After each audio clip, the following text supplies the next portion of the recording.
ওদিকে বড়িমা চলেছে রাধারানীকে ডাকবে বলে, আর এদিকে রাধারানী আমার কি করছে না, সেই কুল নাশা বংশীর ধ্বনি শুনে রাধারানী আমার উন্মাদিনী হয়ে পড়েছে। কেমন ভাবে? শুনিয়া বংশীর ধ্বনি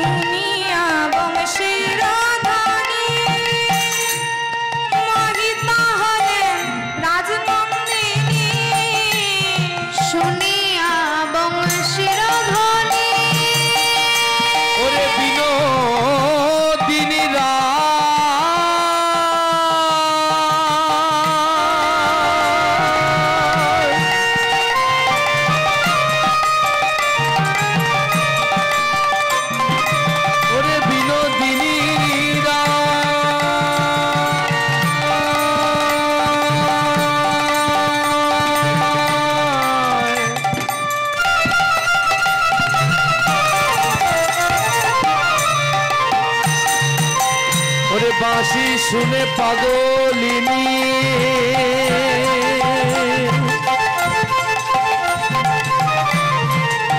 ওরে আমার মন মোহিনী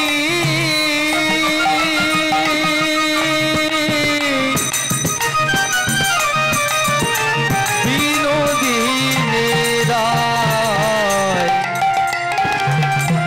শুনিয়া বংশীর ধ্বনি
শুনিয়া বংশীর ধ্বনি মোহিতা হলেন রাজনন্দিনী।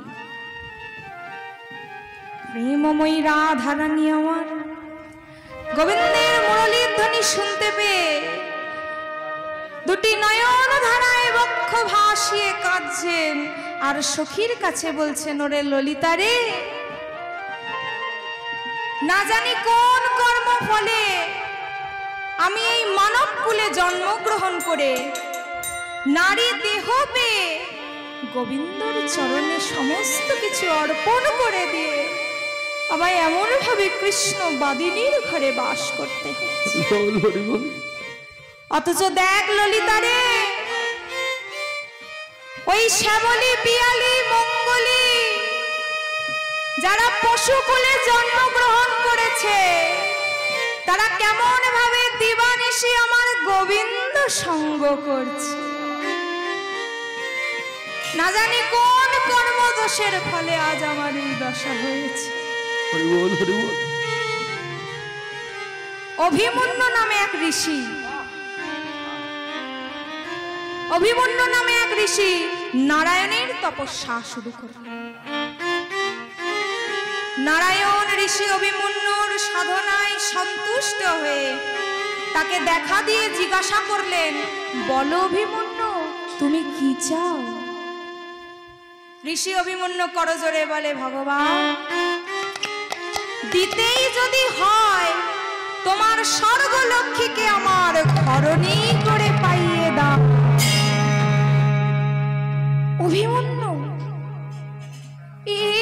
তুমি কি বললে? তুমি আমার কাছে স্বর্গ সুখ চাও, আমার কাছে স্বর্ণ সুখ চাও, বাড়ি চাও, ঘর চাও, যা ইচ্ছা তুমি চাও, কিন্তু তা বলে তুমি আমার স্বর্গলক্ষ্মীকে চাইলে না। এ আমি তোমায় কখনো দিতে পারবো না।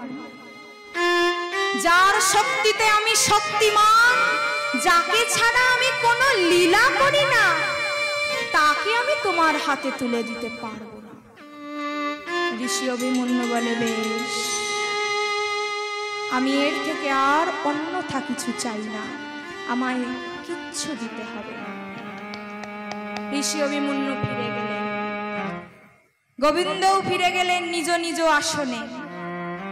দ্বিতীয়বার ঋষি অভিমন্যু শুরু করলেন তপস্যা। তপস্যায় সন্তুষ্ট হয়ে নারায়ণ দেখা দিয়ে জিজ্ঞাসা করলেন, বলো অভিমন্যু, তুমি কি চাও? ঋষি অভিমন্যু আবার বললেন, আমি আর কিছু চাই না ভগবান, তুমি কেবলমাত্র তোমার স্বর্গলক্ষ্মীকে আমার ঘরণী করে পাঠিয়ে দাও। নারায়ণ পুনরায় বললেন, আমি কখনো দিতে পারবো না। এরপর ঋষি অভিমন্যু শুরু করলেন কঠোর তপস্যা। শুরু করলেন তপস্যা। তপস্যায় সন্তুষ্ট হয়ে নারায়ণ তাকে বর দিতে বাধ্য হলেন। ওই গতির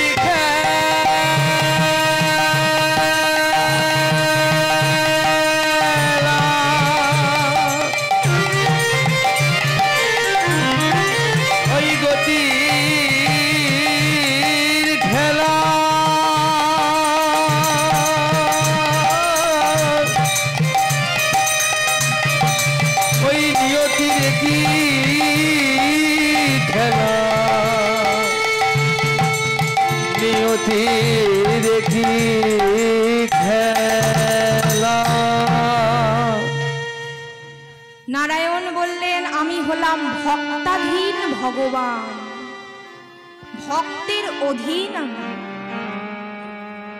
কেননা ভক্তই আমার মাতা পিতা, ভক্তই আমার গুরু। ভক্ততে রেখেছে নাম বাঞ্ছা কল্পতরু। ভক্ত যদি খাওয়ায় আমায় তবে আমি খাই, আর ভক্ত যদি না খাওয়ায় তবে আমি উপবাস যাই। বাধ্য হয়ে ভগবান তাকে বর দিতে বাধ্য হলেন। বললেন, বেশ ঋষি অভিমন্যু, তুমি আমার স্বর্গলক্ষ্মীকে তোমার ঘরণী করে পাবে, কিন্তু এ যুগে নয়, আগত দাপর যুগে বৃন্দাবনের মা কুটিলার ঘরে তুমি জন্মগ্রহণ করবে। নাম হবে আয়ান ঘোষ, আর আমার প্রেমময়ী সে জন্ম নেবে মা কৃত্তিকার ঘরে, বৃন্দাবন বিলাসিনী রাধা রানী। সেদিন তুমি আমার প্রেমময়ীকে পাবে, তোমার তার সাথে বিবাহ হবে, তুমি তাকে স্ত্রী করে পাবে। তবে শুনে রাখো ঋষি অভিমন্যু, তুমি আমার প্রেমময়ীকে চেয়েছো, আমি তোমায় দিয়েছি, তবে শোনো, তুমি যেন পরজন্মে নপুংসক হয়ে জন্ম।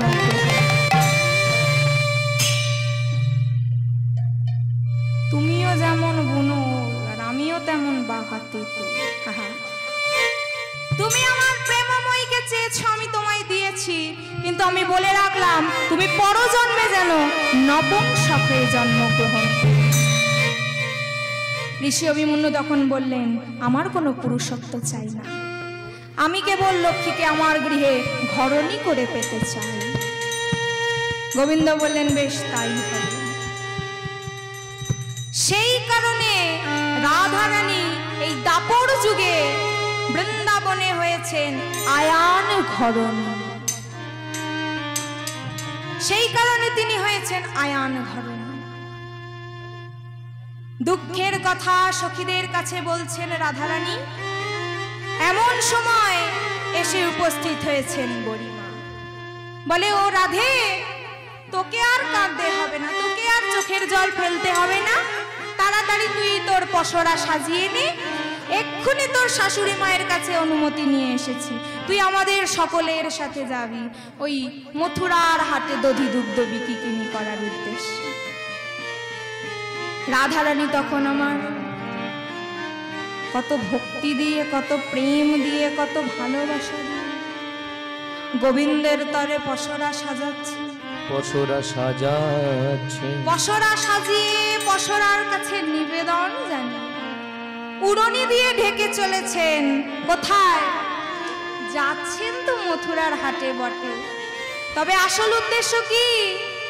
কৃষ্ণ বদন দর্শন করা।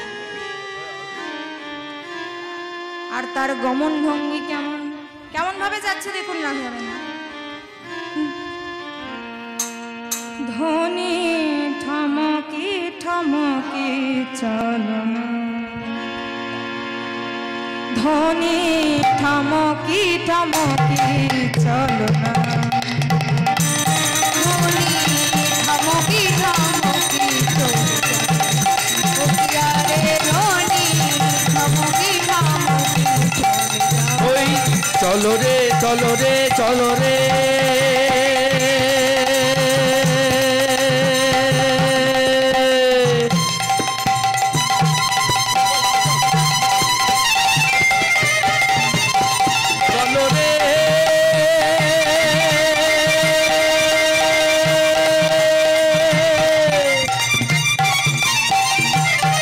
চলো রে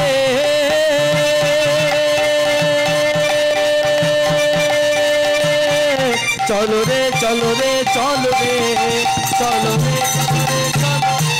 ধনী ঠমকি ঠমকি চলে যায়, ও কিয়া রে ধনী ঠমকি ঠমকি চলে যায়।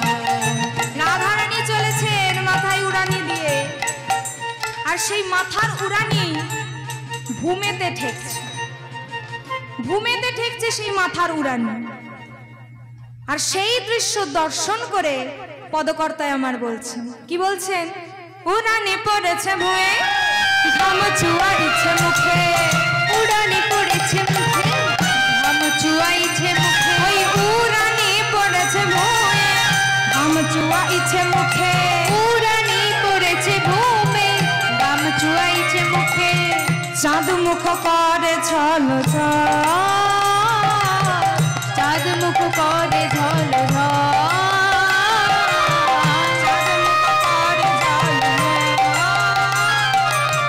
চাঁদ মুখ করে ঝল উড়ানি পড়েছে ভুঁয়ে, ঘাম চুয়াইছে। সেই দর্শন করে পদকর্তায় আমার এত সুন্দর কথা বলছে। পথে যেতে যেতে রাধারানী বুড়িমা সকলে যেই না গিরি গোবর্ধনের পথের সামনে এসে উপস্থিত হয়েছে, অমনি শুনতে পেল কে যেন একটা পিছন থেকে ডেকে বলে, ও ব্রজলালনগণ, তোমরা সকল নারীরা মিলে মাথায় অত ভারী ভারী পসরা নিয়ে কোথায় চললে? একটিবার তোমাদের পসরা মাটিতে নামাও, আমি একটিবার দর্শন করি তোমাদের পসরায় কি আছে। তোমাদের পসরায় কি আছে আমি একটিবার দেখি। তখন সখীরা বলে, কি বললে? তুমি দেখবে আমাদের পসরায় কি আছে? মনে হচ্ছে তুমি এই ব্রজধামে নতুন এসেছো, তুমি ব্রজধামের কোনো নিয়মই জানো না। হরিবোল হরিবোল। ব্রজধামে কোনো নিয়ম নেই যে মাথা থেকে পসরা ভূমিতে নামিয়ে অন্য কাউকে দেখাতে হবে, ব্রজধামে এমন কোনো নিয়ম নাই। তবে জিজ্ঞাসা যখন করছো, আমরা তখন তোমায় বলে দিচ্ছি আমাদের পসরায় কি আছে। দধি দুগ্ধ ঘৃত ঘোলের পসরায় আমার, দধি দুগ্ধ ঘৃত ঘোলে পসরা আমার, দধি দুগ্ধ ঘৃত ঘোলের পসরায় আমার, দধি দুগ্ধ ঘৃত ঘোলে পসরা আমার। কে তুমি তোমার লাগি এলাব পসরা,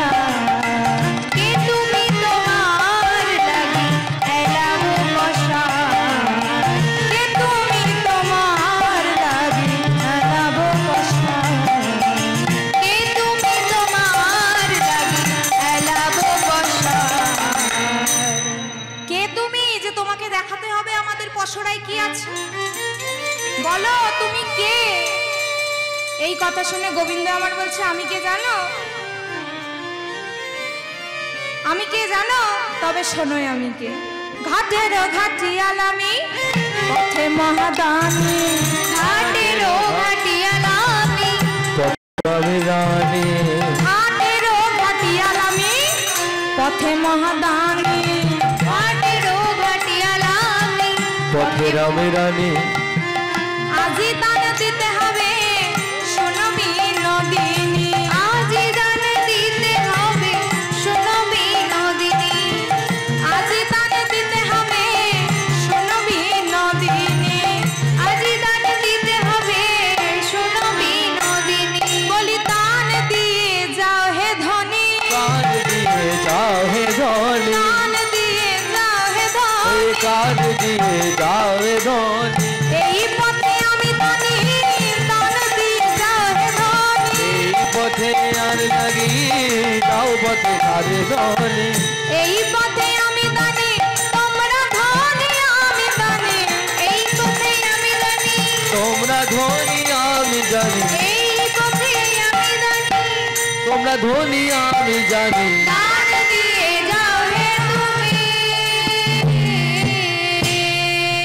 আমি হলাম এ পথের মহাদানী আর এ ঘাটের ঘাটিয়াল।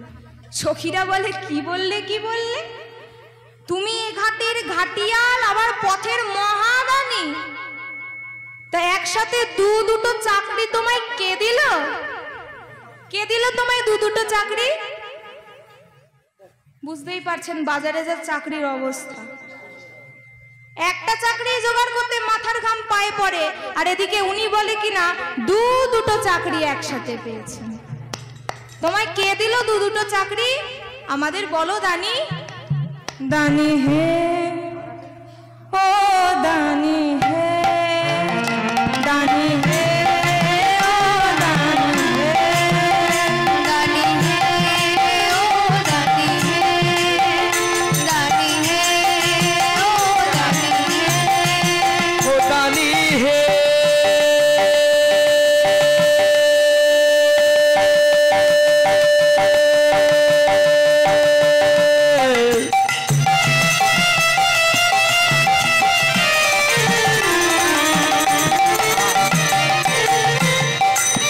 ও দানি হে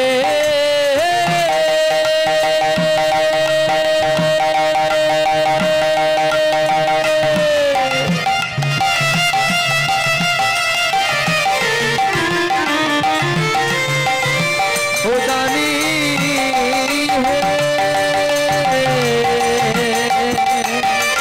দানি হে ও দানি হে, দানি হে ও দানি হে। কে তোমায় করেছে মহাদানী? কে তোমায় করেছে মহাদানী? কে তোমায় করেছে মহাদানী? কে তোমায় করেছে মহাদানী? তুমি দণ্ডে কাছো নানা কাছো না ছাড়ো রমণীর পাছো।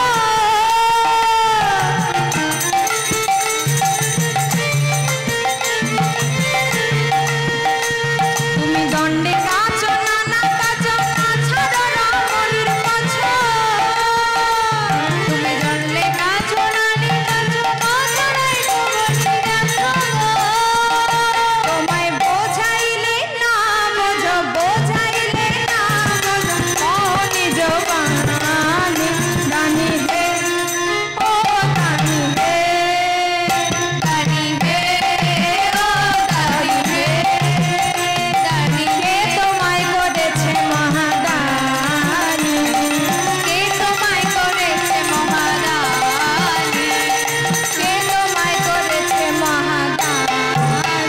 বড় মিঠা লাগে হে, লাগে হে মিঠা লাগে ওই হে। মিঠা লাগে হে ওই রমণীর সঙ্গ তোমার মিঠা লাগে হে। ওই জগতের সঙ্গ তোমার মিঠা লাগে হে ওই রমণীর সঙ্গ তোমায় বোঝাইলে না বোঝো। রমণীর সঙ্গে তোমার, মিঠাইতে নাম নে ওই রমণীর সঙ্গে তোমার বিদায় দিলাম গো, অমরির সঙ্গে তোমায় বিদায় দিলাম দেব।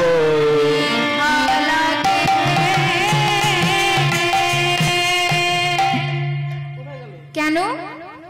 মথুরা নৃপতি রাজা কংস আমাকে দানি করেছে, ঘাটের ঘাটোয়াল করেছে। সখীরা তখন বলে রাজা কংসেরও চোখ বলি, হ্যাঁ একসাথে দুটো চাকরি তোমায় কেমন ভাবে দিল? তোমার না আছে রূপ আর না আছে গুণ। বলো দানি, তোমায় কোন গুণে কোন রূপ দেখে তোমায় দুটো চাকরি একসাথে দিল?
দানি করেছে আমি তো বুঝতে পারছি।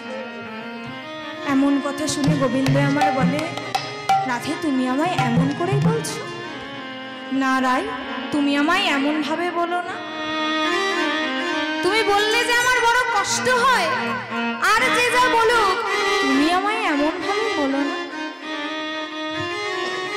রাধারানী যে এতক্ষণ ধরে এত ভৎসনা করছেন, এত কটু বাক্য বলছেন, তাতে কিন্তু গোবিন্দ আমার অন্তরে অন্তরে আনন্দ পাচ্ছে। কেন না শাস্ত্রে বলছে, প্রিয়া যদি মান করি করয় ভৎসন, বেদ স্তুতি হতে সেহ হরে মোর মন।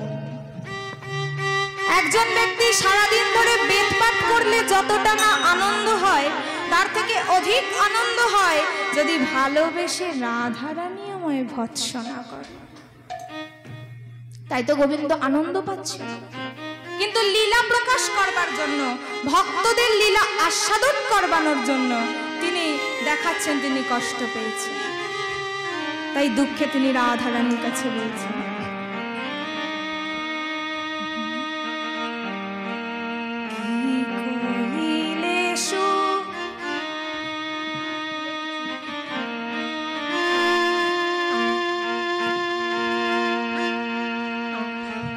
কি কহিলে সুধা মুখে আমি মা আমি নাথির ধেনু রাখি কহিলে সুধা মুখে আমি মাঝে ধেনু রাখি কহিলে সুধা মুখে আমি নারী পুরুষে সকলে শোভা পুরুষে সকলে শোভা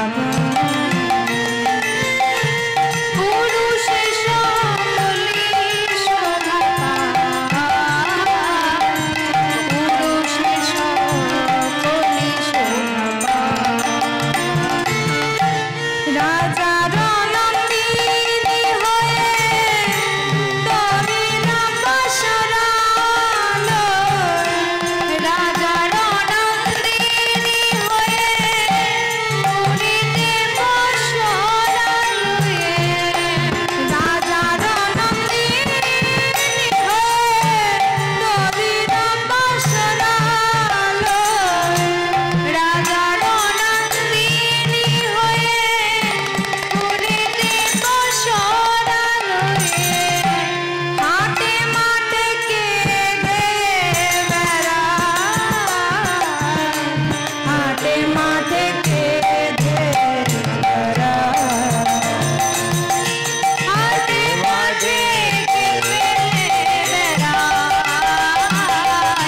হাটে মাঠে কেঁদে বেড়ায়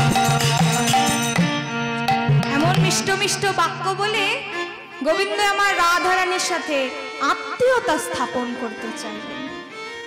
আত্মীয়তা স্থাপন করে যেই না গোবিন্দ আমার ছুটে গেছে রাধারানীকে স্পর্শ করার জন্য, অমনি রাধারানী বলে ওঠে, ও বুড়িমা বলো এ কেমন বাণী গো, হ্যাঁ মধুর বাণী, আমাদের আসছে স্পর্শ করার জন্য। তুমি ওকে বলে দাও ও যা চায় আমি ওকে দেব, কিন্তু ভুলেও যেন আমাদের স্পর্শ না করে। সখীরা তখন দানীকে বলছে, শোনো দানী, ছি ছি ছুঁয়ো না নীলাজ আমরা পরের নারী। ছি ছি ছুঁয়ো না নীলাজ আমরা পরের নারী। ছি ছি ছুঁয়ো না নীলাজ আমরা পরের নারী। ছুঁয়ো না নীলাজ আমরা পরের নারী। ওই পর পুরুষের পাবন পরশে, পর পুরুষের পাবন পরশে, পর পুরুষের পাবন পরশে, পর পুরুষের কামনা পারশে, সচেনে স্নান করি হে কানাই ছুঁয়ো না। ছুঁয়ো না নীলাজ আমরা পরের নারী। ছুঁয়ো না নীলাজ আমরা পরের নারী। গিরি গিয়া যদি গৌরিয়া রাধা পান কর কনক ধুমে, গিরিয়া বল যদি গৌরিয়া পান কর কনক ধুমে, কাম সাগরে কামনা কর, কাম সাগরে কামনা কর, হইবে নিবদরি কাশ্রমে আনাই ছুঁয়ো না। ছি ছি ছুঁয়ো না নীলাজ আমরা পরের নারী। ছুঁয়ো না নীলাজ খানার আমরা পরের নারী। ছুঁয়ো না নীলাজ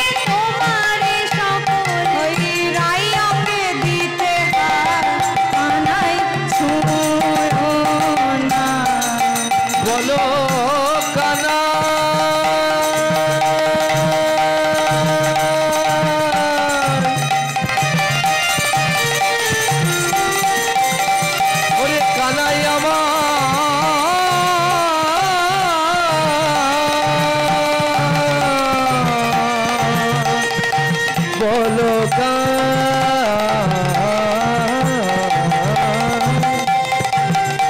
বলো কানাই ছুঁয়ো না নীলাজ খানাই আমরা পরের নারী ছুঁয়ো না নীলাজ খানাই আমরা পরের নারী। এমন ভাবে আমাদের যেন স্পর্শ করতে না আসে, ওদেরকে বলে দে। সখী গোবিন্দকে বলছে এমন ভাবে স্পর্শ করতে এসো না। কেন জানো না, বেনি বদরিকাশ্রমে গিয়েও যদি সাধনা করো, কনক ধূমও যদি পান করো, তাহলেও তোমার ক্ষমতা হবে না আমাদের রাধা রানীকে স্পর্শ করার। এমন সময় গোবিন্দ আমার বলছে, আমাকে তীর্থ করতে বলছো? আমার যে সকল তীর্থই তোমাতে বিদ্যমান রাধে, আমায় তুমি তীর্থ করতে বলছো? তবে শোনো, তো হারি হৃদয় বেনি বদরিকাশ্রম, দোহারি বদ বেনি বদর তো হারি হৃদয় বেনি বদরিকাশ্রম, দোহারি হৃদয় বেনি বদরি কোশন, উন্নত পূজা গিরিজ গিরিজ উন্নত কুমারী গিরিজ উন্নত পূজা গিরিজ উন্নত ব্রহ্ম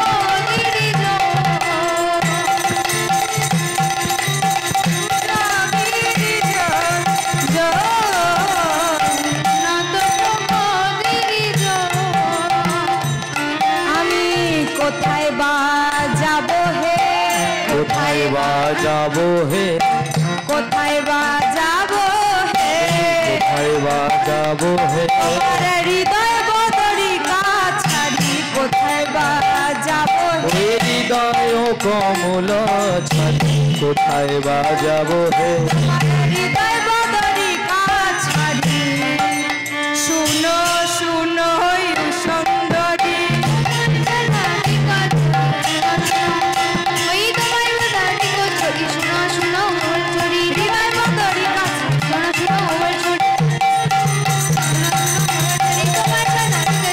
গৌর আনন্দে হরি হরি বল। কোথায় বা যাবো রে,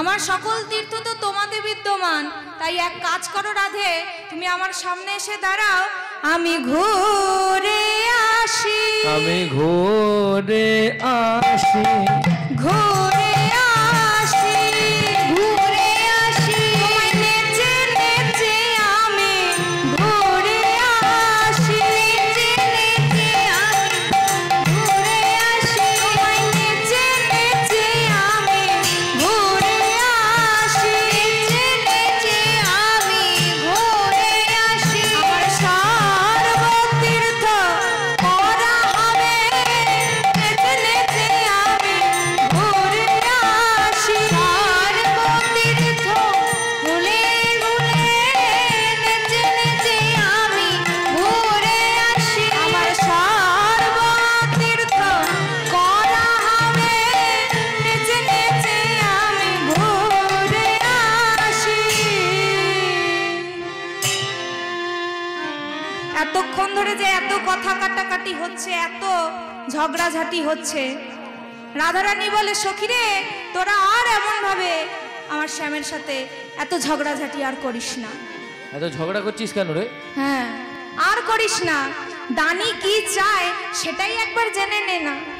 তখন সখীরা বলে, আচ্ছা বেশ, বলো দানি, আমাদের এই দধিদুগ্ধ ঘৃতঘোলের পসরার জন্য তোমাকে কত টাকা কর দিতে হবে? গোবিন্দ আমার বলছে, না না না না না, তোমাদের ওই দধিদুগ্ধের পসরার জন্য আমাকে 1 টাকাও কর দিতে হবে না। কেন জানো না, তোমাদের ওই দধিদুগ্ধ ঘৃতঘোল সমস্ত কিছুই তো আমি একাই সেবা করে নেব, তার জন্য আর কি পসরা নেব বলো? তার জন্য আমাকে দান দিতে হবে না, তার জন্য তোমাদের কর দিতে হবে না। সখীরা বলে, কি বললে?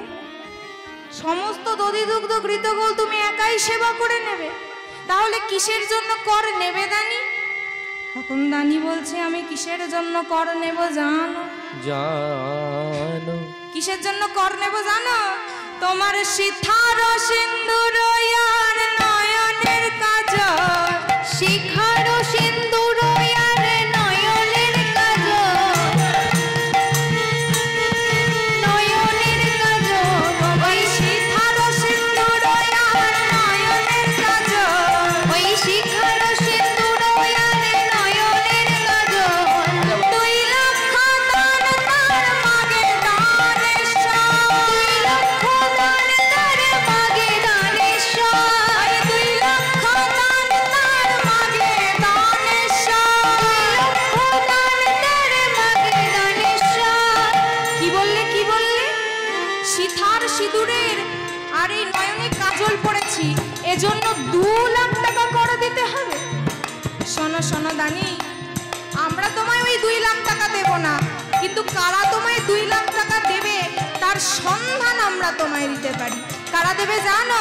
বলি তারাই দেবে 2 লক্ষ, তারাই দেবে 2 লক্ষ, তারাই দেবে 2 লক্ষ, তারাই দেবে 2 লক্ষ, ওই যাদের 2 দিকে লক্ষ তারাই দেবে 2 লক্ষ, যাদের 2 দিকে লক্ষ তারাই দেবে 2 লক্ষ, যাদের 2 দিকে লক্ষ কৃষ্ণ চায় বিষয় চায়, 2 দিকে লক্ষ কৃষ্ণ কালিকা ভাই, যাদের 2 দিকে লক্ষ কৃষ্ণ কালিকা ভাই, ওই যাদের 2 দিকে লক্ষ, কৃষ্ণ কালিকা ভাই, যাদের 2 দিকে লক্ষ কৃষ্ণ কালিকা ভাই, তারাই দেবে 2 লক্ষ, তারাই তোমাকে 2 লক্ষ দেবে যাদের 2 দিকে নয়। কেমন না? যারা জন্মাষ্টমীতে তোমার পূজা করে আবার তারাই তোমার কাছে করজোড়ে গিয়ে বলে ঠাকুর মেয়েটার যেন ভালো ঘরে বিয়ে হয়, ছেলেটার যেন পরীক্ষায় ভালো ফল হয়, তাহলে আমি তোমায় 50 টাকার রসগোল্লা দিয়ে পুজো দিয়ে দাও। জয় শ্রীরাম, হরে কৃষ্ণ। আচ্ছা 200 টাকা, 200 টাকার রসগোল্লা, 500 টাকা, ঠিক আছে? আমার 500। আচ্ছা ঠিক আছে। তোমাকে যারা এমন ভাবে ভালোবাসে, যারা তোমাকেও ভালোবাসতে ছাড়ে না, আবার এই সংসারের মায়াও ত্যাগ করতে পারে না, তারাই তোমায় এই 2 লাখ টাকা দেবে। গোবিন্দ আমার বলছে আচ্ছা বেশ, তাহলে তোমাদের 2 লাখ টাকা দিতে হবে না। আমি আরো কিছু বলছি, তবে শোনো। তোমার রঙ্গ নয়ালতা পায়ে যতন নকুল, রঙ্গ নয়ালতা আর চরণের নকুল, রঙ্গ নয়ালতা আর চরণের নকুল, রঙ্গ নয়ালতা আর চরণের নকুল, 4 লক্ষ দান তার মাগে দানের ঠাকুর, 4 লক্ষ দান তার মাগে দানের ঠাকুর, 4 লক্ষ দান তার মাগে দানের ঠাকুর, 4 লক্ষ টাকা। শোনো দানি, ওই 4 লক্ষ টাকা আমরা দেব না, কারা দেবে জানো? বলি তারাই দেবে 4 লক্ষ, তারাই দেবে 4 লক্ষ, তারাই দেবে 4 লক্ষ, তারাই দেবে 4 লক্ষ, যাদের 4 দিকে লক্ষ তারাই দেবে 4 লক্ষ, যাদের 4 দিকে লক্ষ তারাই দেবে 4 লক্ষ, যাদের 4 দিকে লক্ষ ধর্ময়ার লক্ষ, যাদের 4 দিকে লক্ষ সর্বলক্ষ পাবক, ওই যাদের 4 দিকে লক্ষ, সর্বলক্ষ পাবক, যাদের 4 দিকে ওই লক্ষ সর্বলক্ষ পাবক, তারাই দেবে 4 লক্ষ, যাদের চতুর্বর্গে আবদ্ধ হয়ে রয়েছে, ধর্ম অর্থ কাম মোক্ষ, চতুর্বর্গে যারা জর্জরিত হয়ে আছে, তারাই তোমাকে এই 4 লাখ টাকা দেবে। গোবিন্দ আমার বলে আচ্ছা বেশ, তোমাদের এই 4 লক্ষ টাকা দিতে হবে না, তবে শোনো আমি আরো কিছু তোমাদের বলছি। তোমরা কি দেবে জানো? করের কঙ্কন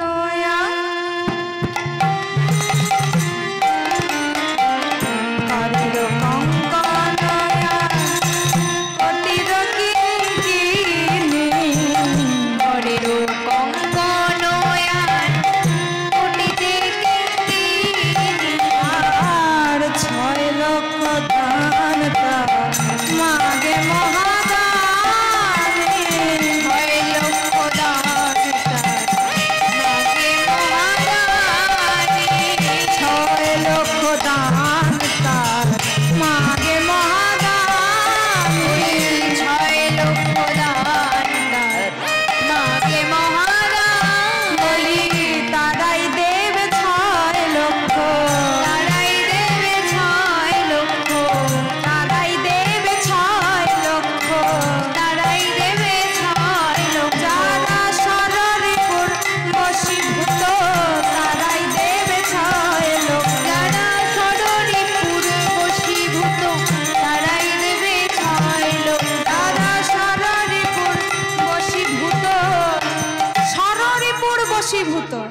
কি কি? কাম, ক্রোধ, লোভ, মোহ, মদ, মাৎসর্য। এই ষড়রিপুর যারা বশীভূত তারাই তোমায় এই 6 লাখ টাকা দেবে। গোবিন্দ আমার বলে আচ্ছা বুঝেছি, তার মানে তোমরা এই 6 লাখ টাকাও আমায় দেবে না। আমি আরো কিছু বলতে চাই। আরো কি চাইছো? আরো কি চাইছি জানো? তোমার অঙ্গের কাচুলি গালে গজমতি হার, অঙ্গের কাচুলি আর গজমতি হার, অঙ্গের কাচুলি আর গজমতি হার, তোমার অঙ্গের কাচুলি গালে গজমতি হার, তোমার অঙ্গের কাচুলি আর গজমতি হার, 8 লক্ষ তার মাগে বিষম ওই বলো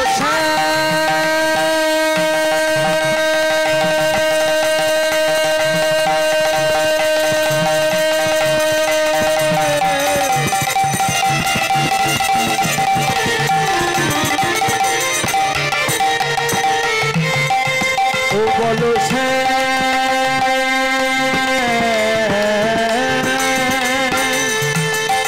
ওই ঘন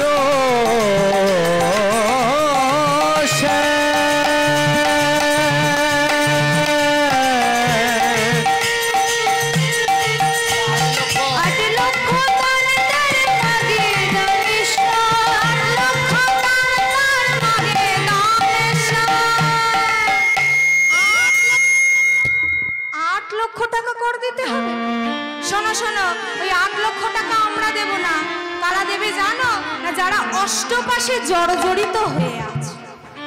অষ্টপাশে কি কি? লজ্জা, ঘৃণা, ভয়, মান, কুলশীল, জাতি, অভিমান। এই অষ্টপাশে যারা বদ্ধ তারাই তোমায় এই 8 লক্ষ টাকা দেবে। আচ্ছা, গোবিন্দ আমার বলে বেশ, তাহলে তোমাদের কোনো কড়ি দিতে হবে না। তাহলে তোমরা কি দেবে জানো? বলি দেহ দান, দেহ দান, দেহ দান, দেহ দান, দেহ দান, দেহ দান, দেহ দান, দেহ দান, দেহ দান, দেহ দান, দেহ দান, দেহ দান, দেহ দান, দেহ দান,